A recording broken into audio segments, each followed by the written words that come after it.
After its release in 1979, Alien fast became a huge hit, and with it, a devoted fan base already began to grow. Enthusiasts were eager to know everything about the film, including elements that did not make it onto the screen. For years, the deleted scene in which Ripley discovers Dallas cocooned deep within an Nostromo, along with Brett seemingly being transformed into an alien egg, was thought to be the holy grail of deleted scenes. It was, of course, adapted into the novelization of the film, and just about every publication even tangentially related to Alien would discuss this fascinating missing footage. Fans all knew it was out there, somewhere. Surely over the years, low-quality bootlegs may have been passed around conventions, but finally, over a decade after the original release of the film, the scene was made available to view as part of the supplemental material on Alien's 1992 Laserdisc home video release. It was never actually reintegrated into the film, however, and in this instance the scene was made purely to view separately, along with other deleted scenes. This would finally change with Alien the Director's Cut, released theatrically in 2003. This was a brand new edit of the film, with newly restored footage woven into the presentation throughout, and the legendary Cocoon scene was now part of an official release of Alien. Those intimately aware of the Cocoon scene immediately noticed this new version of the film also included a new version of this scene. This was not the same version we saw presented on its own with the Laserdisc and DVD special features. There were quite a few key alterations that changed the overall tone of the scene and its flow within the film itself. I wanted to take a look at these differences for today's video, but first I think it's important to look at the context and understand why this moment was removed in the first place. The scene was filmed on September 25th, 1978. H.R. Giger, the artist behind the Alien design, was present to oversee this aspect of production after about a week of preparation. Concept art had been created by both Giger and Ron Cobb, and special molds were made by Giger and sculptor Peter Boyce. For the egg-morphing Brett, Boyce used a human skull and molded the body using rubber latex. Dallas's cocoon was made of the same latex material and was also filled with maggots, and plenty of KY jelly.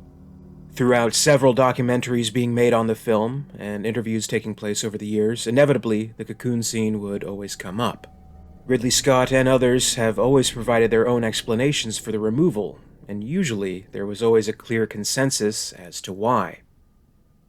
Well, there's always a pace thing to a film, and we put it all together, as shot.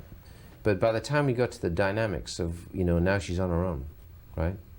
And so when she stumbles into that room, which is the landing leg room, and finds this, hive, we got a sense that the audience was getting restless at a certain point. When I read it in the script, it slowed the pace of the exit, of the end of the picture. The picture had to have that pace. It just held it up, and when the dynamic is really running at that point, you just don't want to do that. It's important to know when it's good enough and not just go on and on and on. I just hope that people don't get carried away with pretensions, because I remember Ridley's words, I want this to be unpretentious. So I had no input other than to beg them to say, please cut an hour out, no matter what you think. It has to be close to a 2-hour movie that you think you're losing, because everything's there. You don't have to cut out any big moments. It shouldn't move this slowly. Length was an issue, and we had obviously shot the sequence where Dallas is found in the ship as an egg, still alive, and she tortures him. And I know that I seem to remember we had to take about 11 minutes out the movie. It's a great scene, because it's an emotional scene. But, the film is on such a roll. The dynamics are really working at that point. And suddenly the whole thing stopped, not because the scene wasn't interesting, but because the whole trajectory of the character at this point is to get out of there and get onto that shuttle and get out of Dodge. When it comes to the omission of the cocoon scene, the magic word seems to be pace. It just doesn't fit in with where the movie is at that point, and slows things down. That's fair enough, but perhaps not the sole reason for leaving it on the cutting room floor. In some more candid recollections, the team behind Alien expressed dissatisfaction with the final look of the effect and its overall inclusion in the film. According to producer Gordon Carroll, we were under a lot of budget pressure and schedule pressure at the time. The set was meant to be ready, but it wasn't ready, and we had to postpone it. But when we got to it, we never did get it right. H.R. Giger wrote in his production diaries, The Cocoon still looks shitty, despite the fact that we worked on it all week. I should do some more work on it, but I don't like the feel of it. Writer-producer David Geiler told Cinefantastique magazine, "It looked terrible, awful. So instead of redoing it, we decided to write it off as a bad idea." Finally, actor Tom Skerritt, Dallas himself, brought up an interesting point in an interview featured in The Beast Within's Enhancement Pod segment titled Cocoon of Love. As he remembers it, he and Sigourney Weaver played the scene with the idea in mind that Ripley and Dallas had a romantic relationship. The intent was to call back to an earlier scene, which also ended up being excised from the film. It was a written, storyboarded, and rehearsed but never filmed sex scene between Ripley and Dallas. Ridley Scott made the decision to pull back from any romantic subplots at the risk of having the movie feel soap operatic. So, in a way, this Cocoon scene is the final note and resolution to this subplot. With everything else related to Ripley and Dallas's relationship removed, it only stood to reason that this portion of it should be removed too. So there was every reason in the world to keep the scene out, and curious fans seemed to be satisfied enough to be able to view it separately on any number of home video releases in the supplemental material. But when the time came to re-release the film and present an alternate cut, Ridley Scott was able to carefully assess all of the film's deleted footage and see what could be integrated into this new version. This was his opportunity to make the scene work in the overall flow of the movie. This came with quite a few alterations to the scene as we originally thought we knew it. Maybe a casual viewer who may have seen the deleted footage once or twice before would see the scene reinserted and not notice these alterations, but a closer look at each version side by side reveals a world of difference. The first and most obvious change we can see is the color grading of the scene.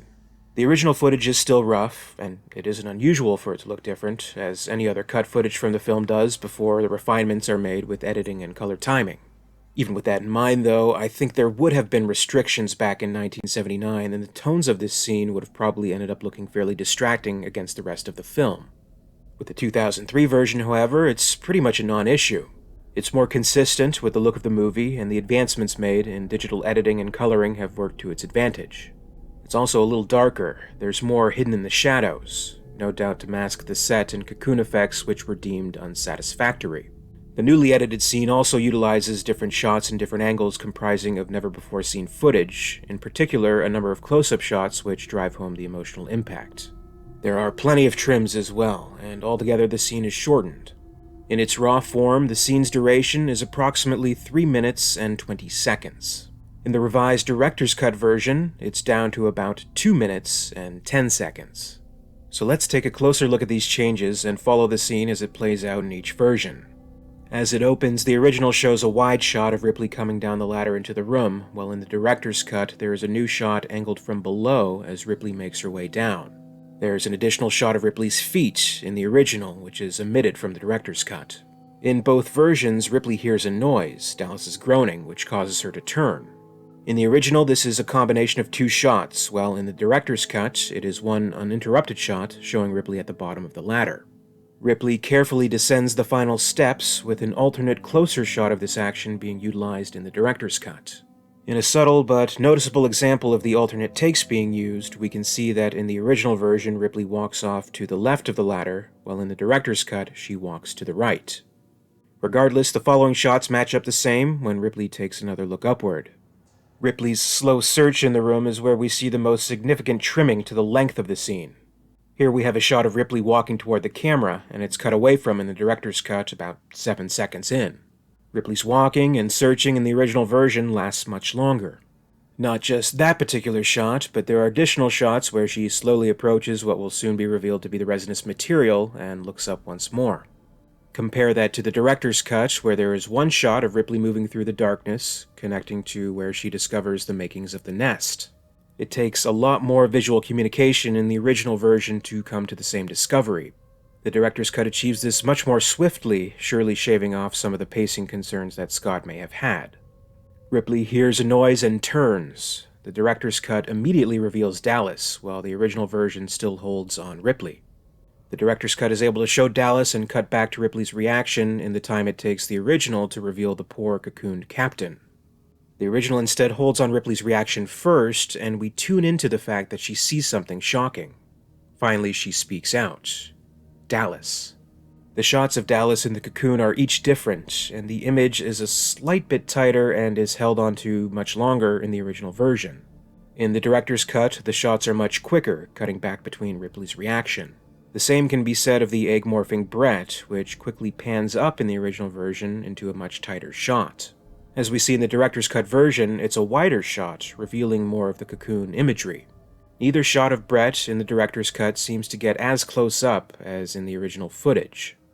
Either these are separate takes, or the footage as initially released for presentation of this scene was framed differently, and there was always more to the picture. Either way, it's a gruesome and haunting image, but in the original version, you definitely get a much better look at all those maggots. In both versions, Dallas begs Ripley to kill him, but in the original version, there's a little bit more to their exchange. Ripley asks of the alien, "What did it do?" Dallas gives no answer. She seems to have a moment of denial, saying, "I'll get you out of there. I'll get you up to the shuttle." Dallas simply responds, "Kill me." Ripley is overwhelmed with emotion. She asks, "What can I do?" Dallas responds once more, again asking her to kill him. None of this dialogue made its way into the director's cut. In each version, there is a moment of hesitation, also lasting longer in the original, but Ripley ultimately takes the action of torching Dallas and Brett and the entire nest.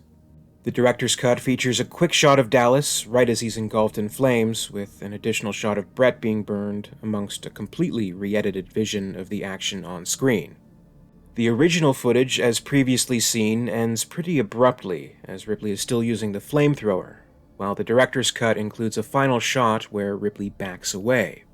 This is completely speculation on my part, but I have a strange hunch that this might actually be an alternate shot of Ripley approaching Dallas, but reversed, used to give the scene a sense of completion that may not have been originally filmed back in 1978. Regardless, the scene made its way back into the movie in this altered form, and despite all the concerns about pacing, I think it fits in very well. At least specifically within the director's cut version, which features many slight trims and an overall slightly faster pace of the film. Could the director's cut version of the scene as is work within the theatrical cut of the film with no other additions? That's hard to say. Maybe an interesting experiment for fan edit enthusiasts out there. I do think they ultimately solved the issue in regards to pace, though. There are a certain number of beats that follow once Ripley is on her own, and the inclusion of the cocoon scene feels like it belongs right there. It doesn't stop the movie short, it feels very appropriate. Had it gone on longer, like in the original version of the scene, then maybe that would have been a different story. I really like the additional dialogue, though. Sigourney Weaver's delivery is absolutely heartbreaking, so I wonder if somehow they could have been able to fit that in. But it's ultimately a compromised version of the scene, and with that comes some sacrifice for the greater good of the film. Which version of the cocoon scene do you prefer? Leave a comment below and share your thoughts. As always, I'd like to thank you very much for watching today. I really appreciate it. If you enjoyed this video, please make sure to leave it a like, and be sure to subscribe to keep up with the latest Alien Theory videos. My very special thanks goes out to Brandon James, Xeno Shadowmorph, and Xenozip, Queen Tiers of the Patreon Hive. Thank you to Gregory Ford and John Griggs, the High Praetorians. A very special thanks to Lady Anne in the Ellen Ripley Tier of Excellence. And in the role of Weyland-Yutani executives, thank you to Nicholas Butta and Frank. If you'd like to join the Hive and support the channel, check out my Patreon page for further information. In the meantime, you can follow Alien Theory on social media. Follow @alien_theory on TikTok for some fun video extras, and follow @AlienTheoryYT on Facebook and Instagram for more. And until next time, this is Alien Theory, signing off.